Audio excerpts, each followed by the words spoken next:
Hey there, boys and girls, and welcome back to the Literature Lighthouse. Today, I have a summer book for you. It's called The Raft, written and illustrated by Jim LaMarche. Let me ask you a question. Does sometimes you get a little bored in the summertime? Sometimes is all you want to do is sit in front of the TV. That's how I remember feeling sometimes at summertime. But this is a fantastic story about a little boy who does something different with his free time in this summer that he goes to spend on the raft. Let's see what it's about. I hope to bring you a little light and joy and wonder as we explore what his summer on the raft looked like. Are you ready? I'm ready. Let's go. The Raft by Jim LaMarche.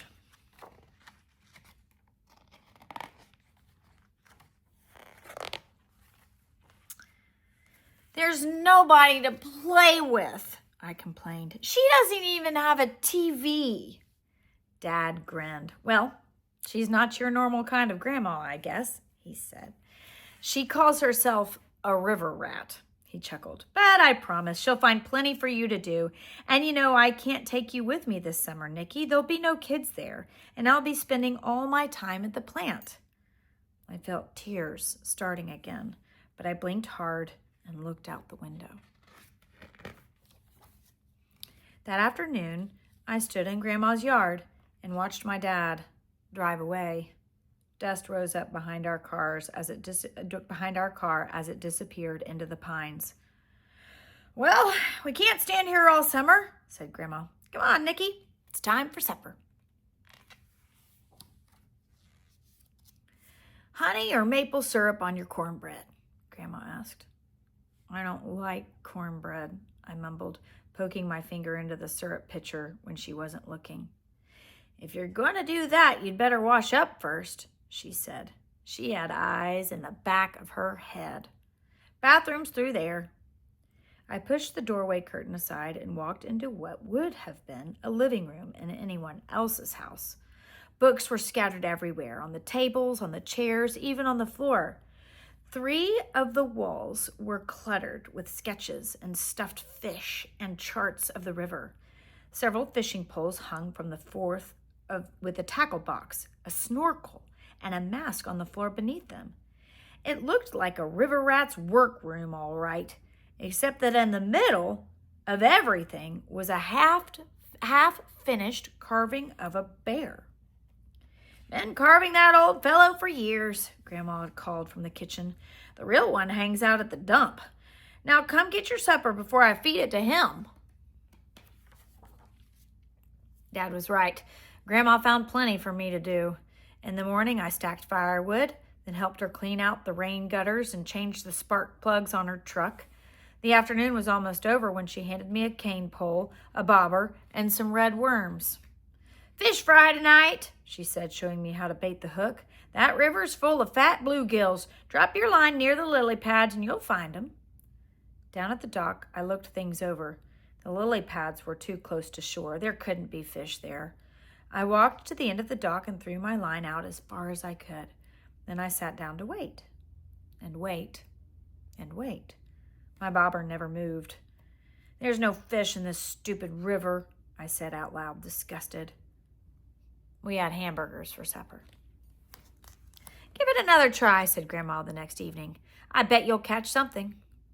Don't count on it, I thought as I headed back to the dock. I threw my line in the water and then I stretched out on the dock to wait. I must have fallen asleep because I was awakened by loud chirping and chattering. I sat up and looked around. A flock of birds was moving toward me along the river, hovering over something floating on the water. It drifted downstream, closer and closer, until finally it bumped against the dock. Though it was covered with leaves and branches, now I could tell that it was a raft. What was it doing floating down the river all by itself, I wondered. I reached down and pushed some of the leaves aside, and beneath them was a drawing of a rabbit.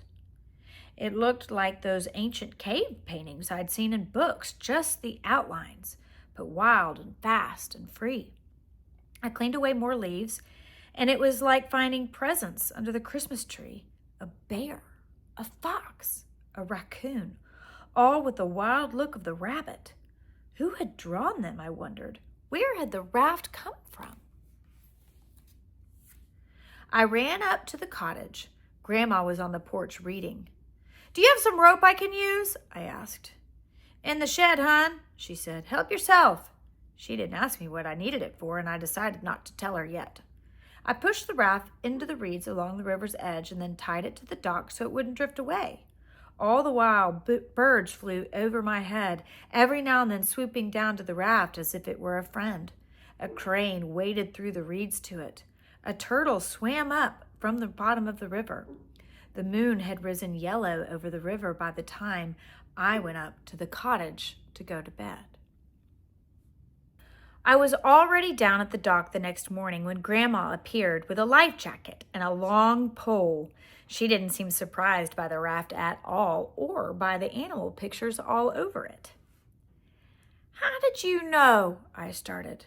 "Let's go," Grandma interrupted, tossing me the life jacket and stepping onto the raft.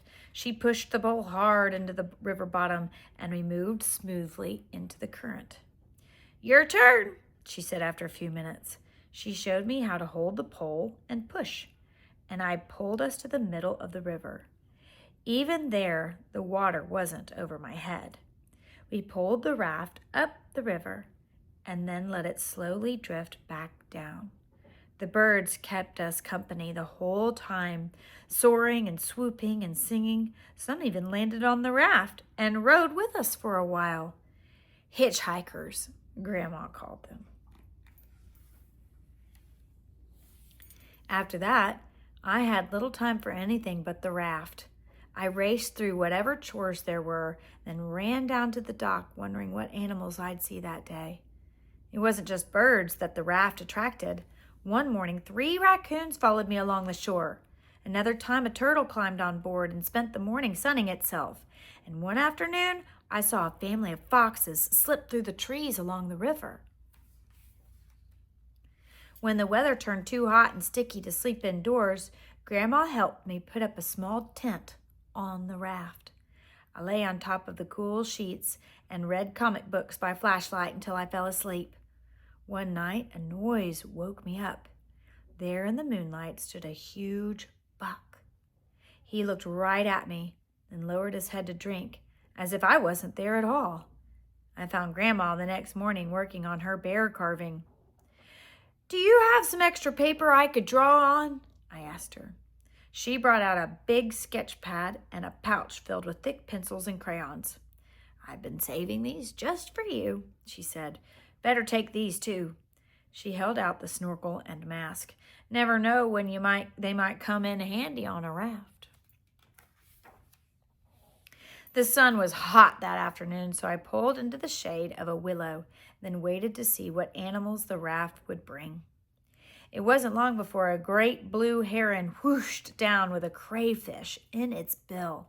I grabbed a pencil and began to sketch. I felt invisible as the bird calmly ate its lunch right in front of me. And then it preened its feathers, looked back up the river, and flew off. That night I showed my drawing to Grandma. "Not bad," she said, "not bad at all." And she tacked it on the wall on top of one of her own sketches. One day I pulled up river farther than I'd ever been, near a clump of tall cattails. I startled an otter family. They dove underwater, but as with the other animals, the raft seemed to calm them down. And soon they were playing all around me. Grandma had been right about the mask and the snorkel coming in handy. I slipped them on and then hung my head over the raft and watched the otters play, chasing fish, chasing each other, sometimes just chasing their own tails. I kept very still, but they didn't seem to mind me watching. They played keep away with a small stone and then tug of war with a piece of rope.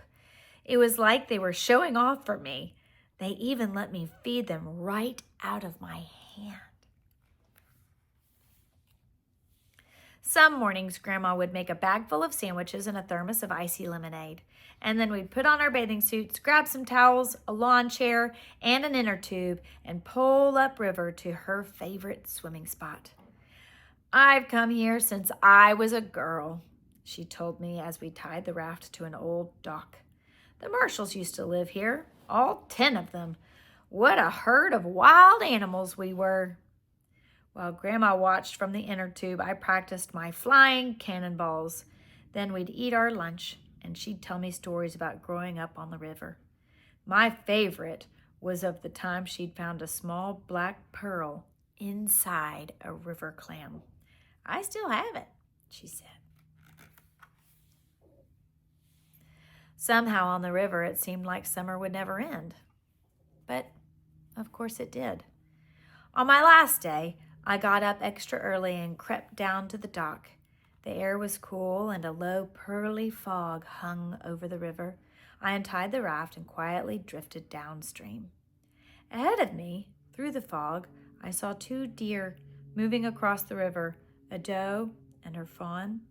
When they reached the shore, the doe leapt easily up the steep bank, then turned to wait for her baby. But the fawn was in trouble. It kept slipping down the muddy bank.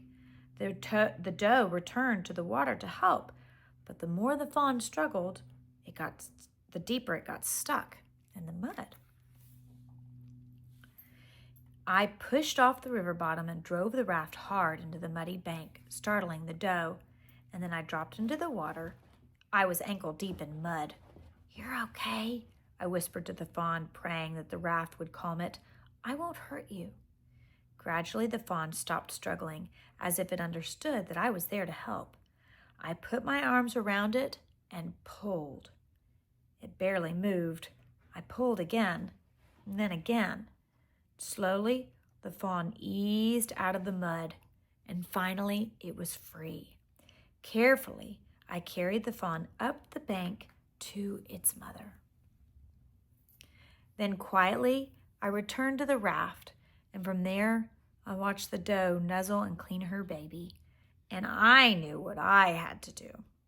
I pulled the stub of a crayon from my pocket and drew the fawn in all its wildness onto the old gray boards of the raft. When I had finished, I knew it was just right. After supper, I showed Grandma my drawing of the fawn and told her my story. "It's perfect," she said. "But we need to do one more thing." She hurried up to the cottage, and when she came back, she had tubes of oil paint and 2 brushes. Grandma helped me trace my drawing with the oil paint, which soaked deep into the wood. "That'll keep it," she said. "Now you'll always be a part of the river." "Just like you, Grandma," I told her. "A river rat." Grandma laughed. "Just like me," she agreed. And that was The Raft by Jim LaMarche. I hope that you've enjoyed it. And I hope that when you are encouraged to go outside and play, you can find your own sort of river to play in nature, and look around and see all the creation and wonders of God that God made around you. I hope you have a wonderful day. Bye-bye.